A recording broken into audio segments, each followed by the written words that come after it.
Hello everyone, ఈరోజు recipe వచ్చేసి egg curry recipe. ఇలా ఈజీగా ఎగ్ కర్రీ రెసిపీ ఎలా ప్రిపేర్ చేసుకోవాలో ఈ వీడియోలో చూద్దాం. మీరు కూడా ట్రై చేయండి. ఇలా ఈజీగా సింపుల్గా చాలా బాగా వస్తుంది. ఈ వీడియోలోకి వెళ్ళిపోదాం. దానికి కావాల్సిన ఇంగ్రీడియంట్స్ చూద్దాం. జీలకర్ర, ఆవాలు తీసుకొని మనం ఒక 3-4 మిర్చి తీసుకొని కట్ చేసుకొని, కొంచెం కొత్తిమీర తీసుకొని చిన్నగా కట్ చేసి పెట్టుకోవాలి. అల్లం వెల్లుల్లి పేస్ట్ కొంచెం తీసుకోవాలి. ఒక 4-5 ఆనియన్స్ కట్ చేసి పెట్టుకోవాలి. నేనైతే 3 ఎగ్స్ తీసుకున్నానండి. మీరు ఇంకా ఎక్కువ ఉంటే ఎక్కువ తీసుకోండి. టేస్ట్కి సరిపడా సాల్ట్ తీసుకొని, కొంచెం మిర్చి పౌడర్ తీసుకొని, ధనియాల మసాలా తీసుకొని, స్టవ్ ఆన్ చేసుకొని కడాయి పెట్టుకొని అందులో ఆనియన్ వేసుకొని, కొంచెం కొంచెంగా మనం కట్ చేసి పెట్టుకున్న ఆనియన్స్ అన్నీ వేసుకొని కొంచెంగా మీడియం ఫ్లేమ్లో పెట్టుకోవాలి. గ్యాస్ మీడియం ఫ్లేమ్లో మనం వేసుకున్న ఆనియన్స్ అన్నీ కొంచెం కొంచెంగా తీసుకొని పూర్తిగా మీడియం ఫ్లేమ్లో పెట్టుకొని కలుపుకోవాలి. ఇలా పచ్చివాసన వెళ్ళే వరకు కలుపుకున్నాక చూడండి, ఆనియన్ ఈ కలర్లోకి రావాలి. కలర్ చేంజ్ అయ్యాక అందులో మనం కట్ చేసి పెట్టుకున్న మిర్చి తీసుకొని యాడ్ చేసుకోవాలి. ఇలా యాడ్ చేసుకొని కొంచెం కొంచెంగా తీసుకున్న మిర్చి పూర్తిగా ఇలా వేగిపోయాక చూడండి, ఇలా పూర్తిగా వేగాలండి. ఇలా వేగాక మనం కట్ చేసి పెట్టుకున్న కొత్తిమీర కొంచెంగా యాడ్ చేసుకోవాలి. మీరు యాడ్ చేసుకున్నాక గ్యాస్ స్లిమ్లో పెట్టి కొంచెం కొంచెంగా స్పూన్తో కలుపుకోవాలి. ఇలా కలుపుకున్నాక పూర్తిగా పచ్చివాసన వెళ్ళే వరకు మంచిగా కలుపుకోవాలి. చూడండి, ఇలా ఆనియన్స్, మిర్చి, కొత్తిమీర ఇలా పూర్తిగా వేగాక ఇందులో మనం తీసి పెట్టుకున్న అల్లం వెల్లుల్లి పేస్ట్ కొంచెం యాడ్ చేసుకోవాలి. ఇలా యాడ్ చేసుకొని కొంచెం కలుపుకోవాలి. ఇలా కలుపుకున్న తర్వాత మీరు మొత్తం ప్రాసెస్ స్కిప్ చేయకుండా చూడండి. స్కిప్ చేయకుండా చూస్తేనే పూర్తి వీడియో అర్థమవుతుందండి. ఎలా చేయాలనేది మనం తీసుకున్న ఒక టేబుల్ స్పూన్ పసుపు ఇందులో యాడ్ చేసుకోవాలి. యాడ్ చేసుకున్నాక కొంచెం కలుపుకొని మనం తీసుకున్న మిర్చి పౌడర్ కొంచెం కొంచెంగా తీసుకొని యాడ్ చేసుకోవాలి. ఇది కొంచెం కొంచెంగా స్లిమ్లో పెట్టుకొని కలుపుకొని మిర్చి పౌడర్ కలుపుకున్న తర్వాత ధనియాల మసాలా, మనం తీసుకున్న ధనియాల మసాలా ఒక 2 టేబుల్ స్పూన్స్ యాడ్ చేసుకోవాలి. ఇలా యాడ్ చేసుకున్న మిశ్రమాన్ని పూర్తిగా మంచిగా మిక్స్ అయ్యే వరకు కలుపుకోవాలి. ఇలా మొత్తం మిక్స్ చేశాక ఇందులో కొంచెం కొంచెంగా వాటర్ తీసుకొని, ఒక చెంబులో వాటర్ తీసుకొని ఇందులో యాడ్ చేసుకోవాలి.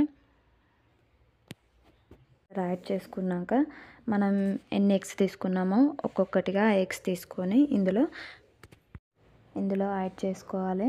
ఇలా మనం తీసుకున్న ఎగ్స్ చూడండి, 3 ఎగ్స్ తీసుకొని నేను ఒక్కొక్కటి విడివిడిగా దూరంగా యాడ్ చేసుకుంటాను. ఇలా యాడ్ చేసుకొని 3 ఎగ్స్ యాడ్ చేసుకున్న తర్వాత గ్యాస్ పూర్తిగా మీడియం ఫ్లేమ్లో పెట్టుకోవాలండి. హై ఫ్లేమ్లో పెట్టకూడదు. పెట్టడం వల్ల ఎగ్స్ పైన ఉడికిపోతాయి కానీ లోపల ఉడకవండి. అందుకే హై ఫ్లేమ్లో పెట్టకూడదు. మీడియం ఫ్లేమ్లో పెట్టుకొని ప్రాసెస్ పూర్తిగా చేసుకోవాలి.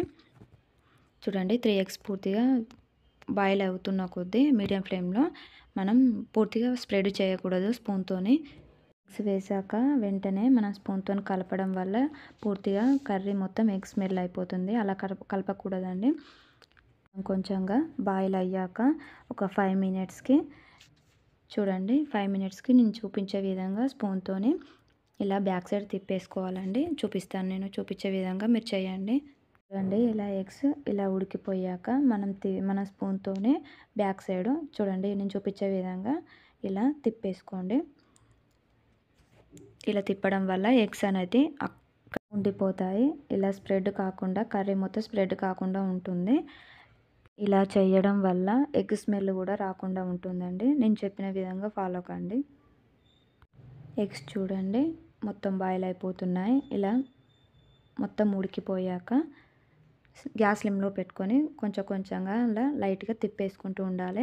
పూర్తిగా కలపకూడదండి. ఇలా కలపడం వల్ల కర్రీ మొత్తం స్ప్రెడ్ అయిపోతుంది. ఇలా ఎగ్స్ విడివిడిగా ఉండాలంటే ఇలా స్పూన్తో తిప్పేసుకుంటూ ఉండాలి. ఇందులో మనం తీసుకున్న సాల్ట్ వేసుకోవాలి. ఇలా కొంచెం కొంచెంగా యాడ్ చేసుకొని మనం తీసుకున్న 3 టేబుల్ స్పూన్ ఇందులో యాడ్ చేసుకోవాలి. తర్వాత మనం తీసి పెట్టుకున్న ధనియాల మసాలా ఇప్పుడు ఒక స్పూన్ కొంచెం యాడ్ చేసుకోవాలి. ఇలా పైన యాడ్ చేసుకోవడం వల్ల కర్రీకి టేస్ట్ బాగా పడుతుంది, మసాలా ఫ్లేవర్ బాగా పడుతుంది. చూడండి, నేను చూపించే విధంగా ఇలా స్ప్రెడ్ చేసుకొని కలుపుకోవాలి. స్లిమ్లో పెట్టండి, గ్యాస్ పూర్తిగా స్లిమ్లో పెట్టి ప్రాసెస్ చేసుకోండి. ఒక 10 మినిట్స్ అలాగే వదిలేయండి. 10 మినిట్స్ తర్వాత గ్యాస్ స్లిమ్లో పెట్టి 10 మినిట్స్ తర్వాత చూడండి కర్రీ ఎంత బాగా వస్తుందో చూడండి. గ్యాస్ పూర్తిగా స్లిమ్లో పెట్టి ఒక 10 మినిట్స్ అలా వదిలేసాక కర్రీ చూడండి ఎంత బాగా రెడీ అవుతుందో. చూడండి సాల్ట్ వేసాక కర్రీ అనేది పూర్తిగా ఇలా ఉడికిపోయి ఇలా చేంజ్ అవుతుందండి. చూడండి ఎంత బాగా వచ్చిందో కర్రీ. మీరు కూడా ఇలా ట్రై చేయండి. వేడి వేడి ఎగ్ కర్రీ రెడీ అయిపోయిందండి. ఇందులో కొంచెం మనం తీసుకున్న కొత్తిమీర పైన గార్నిష్ కోసం యాడ్ చేసుకోండి. ఇలా యాడ్ చేసుకున్నాక ఒకసారి కలుపుకొని దింపేసుకుంటే సరిపోతుంది. మనం వేడివేడి అన్నంలోకి ఈ ఎగ్ కర్రీ వేసుకొని తింటే చాలా చాలా బాగుంటుంది టేస్ట్. మీరు కూడా ట్రై చేసి చెప్పండి ఎలా వచ్చిందో. అలాగే ఒక లైక్ చేసి సబ్స్క్రైబ్ చేసుకోండి. Bye bye. నెక్స్ట్ వీడియోలో కలుద్దాం. లైక్ చేయడం మాత్రం మర్చిపోకండి.